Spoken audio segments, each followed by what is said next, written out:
Hey everyone, welcome back to neilpoint.com. Welcome back to our channel. It is Neil and Thomas. We are back with another reaction video for Melodifestivalen 2025. This is the 6th song and the second song from Heat 3 going direct till final. It's Annika Wickihalder with the song Life Again. Have you heard the song before? I've not heard. I have not heard the song before, so we're going in blind. Before we start the reaction, do remember to like and subscribe. We are trying to get to 500 subscribers. Yes, I know we've been saying it in every single video. Because we're remembering to do it. Yeah. And also, basically, because we've been recording all of these on the same day. Spoiler. Don't know if you can tell that. Yeah. We're not just dirty skanks. So just please subscribe. That is our goal. We want to get to 500 before Eurovision starts in May. It really help us out, and we already love you so much for all the interaction. It's really, really lovely to chat with you guys. So Keep it coming. Yeah, keep it coming. Comment down below what you think. Go to neilpoint.com if you want to catch up with all of our previous videos.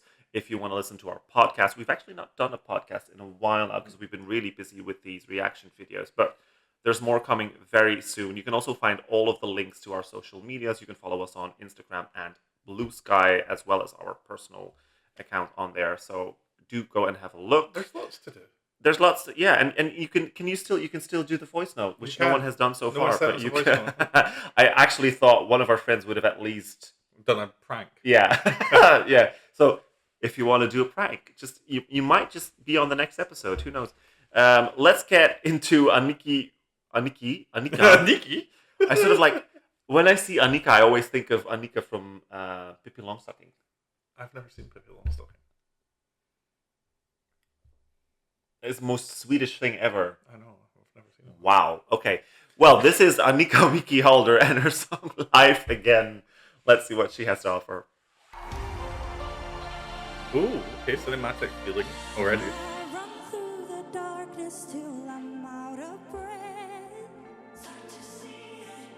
Are those sort of like curtains? Or Yeah, I mean above her, not what she's wearing. I knew what you meant.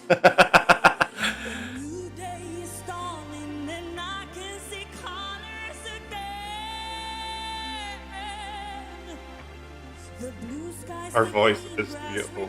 Yeah.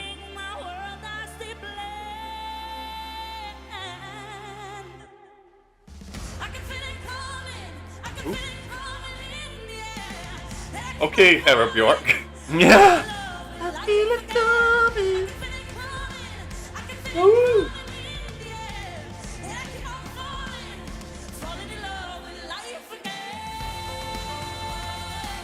Okay.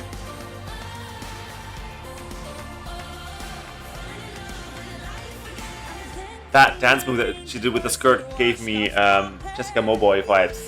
Okay, yeah. Eurovision stage.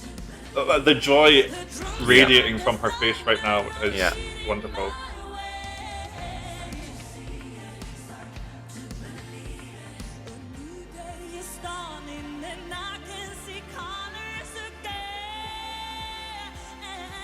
Oh, I thought what's happening, and it's just dance. Oh.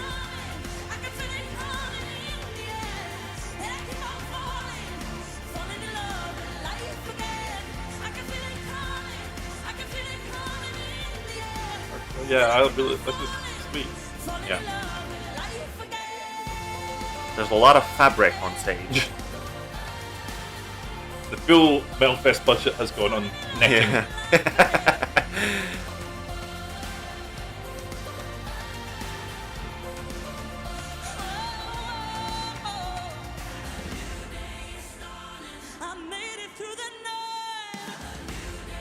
The netting actually makes a very cool staging effect, actually. With the red lighting, yeah. This 3D effect to it. It just looks... Ooh. I mean, we knew she could sing. Yeah.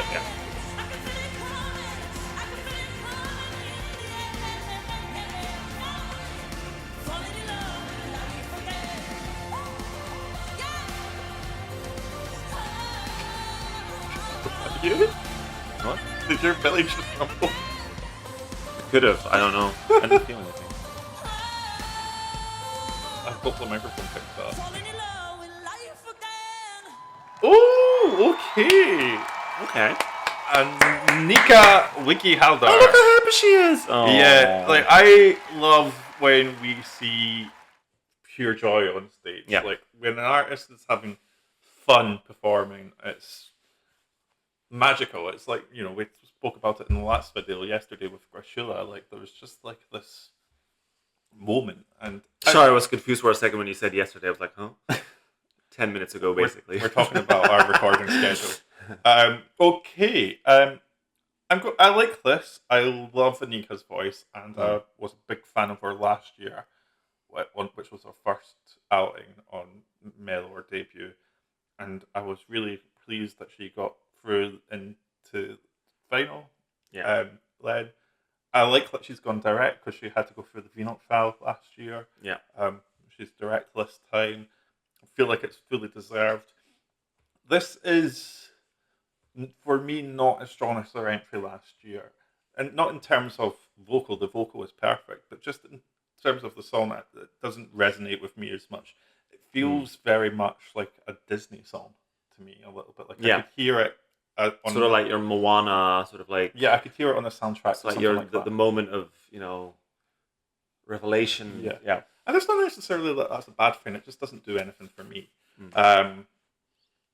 Although I do enjoy that it was more upbeat to give her more, which allows us to see her in this more playful side with a little bit of simple choreo, which allows her to show her joy more.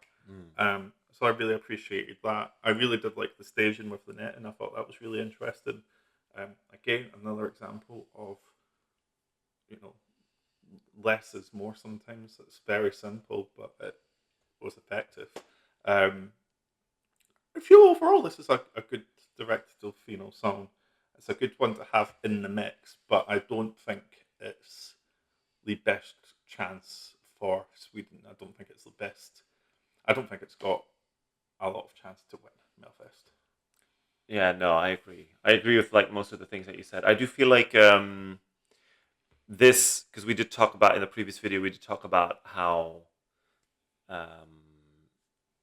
Gresula's song, Eric's song as well, a few videos ago, was very atypical Melfest. This one is very typical Melfest. Yeah. It is very much a Melfest entry. It's very much Scandinavian, which is not always a bad thing, don't get me wrong, but it does feel like we've seen it many times before, and I feel like if you do come up with a typical Melfest song, you need it to pop, sort of like what Jon Lundvik's song does, what Clara Hammarström song does, where they have that sort of like instant hook, that sort of like, where it's cliche, but it still feels modern and up to date with, 2025.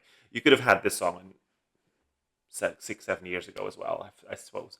I enjoyed this performance. I thought it was a very fun performance. Like you said, she was really joyous and she was happy on stage, and you could see at the end of the performance how happy that she was that she did it. And I kind of don't want to take away from that, but it's just not something that I would listen to. Where I feel like the other ones, I feel like I've put them on my playlist. Yeah, this one is not going to make the playlist. It's just a little too Melfest by numbers. Is that the first time that phrase has ever been used? I don't think I've heard Eurovision by numbers. I've never heard Melfest by numbers. I know what you mean. Do you know it's a very similar thing, because you do get a lot of Melfest-esque songs at Eurovision, even from not Sweden. So the thing I disagree with you on is I was not the biggest fan of the staging. Okay, I actually didn't like the sort of like netting, like curtain-ish things. What took me out of it is the wider shots of the stage where you could see it hanging, and then there was like a piece of ceiling there and a big piece of ceiling there, and it would have looked better if it had just been like, cover the whole thing. That sort of took me out of it, and I did like the red lighting on the fabric. That was a very cool effect. But it's reserved by Belgium. You want all the red lights. Yes. No one else is allowed Yes. red lights. So yeah, no, I wasn't really a big fan. There were parts where I thought like, okay, this is beautiful, but there were other parts where I was like, it's looking a bit weird.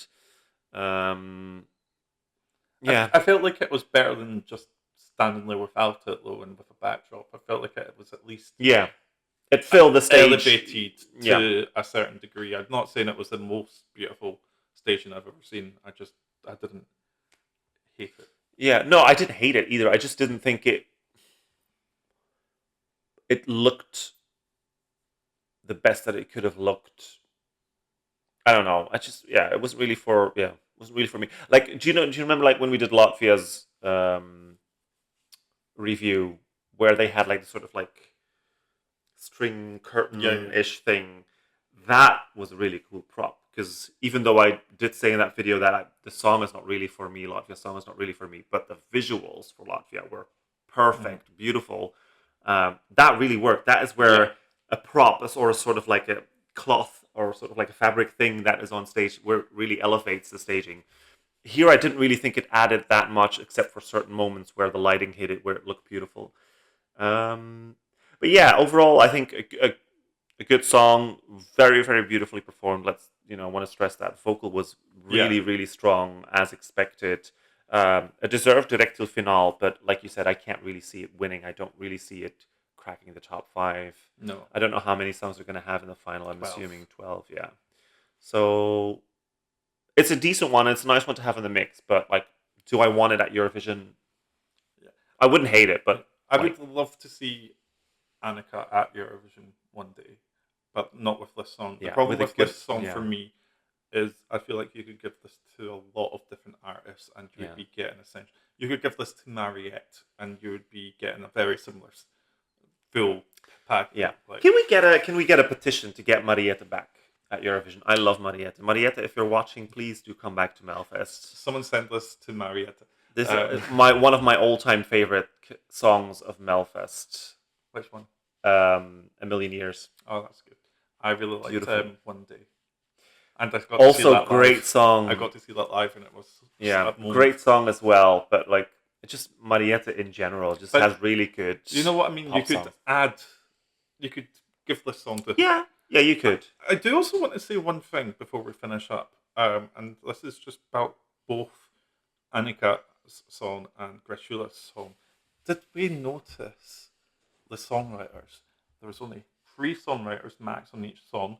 Not a Yumi Yolkar, not a Thomas Gayson. It seemed like it wasn't names that I recognised anyway.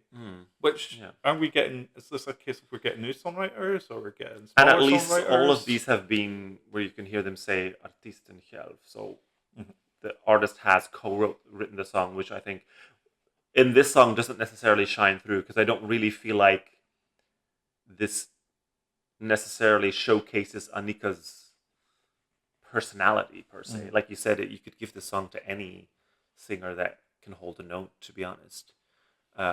Where we're being honest on this channel.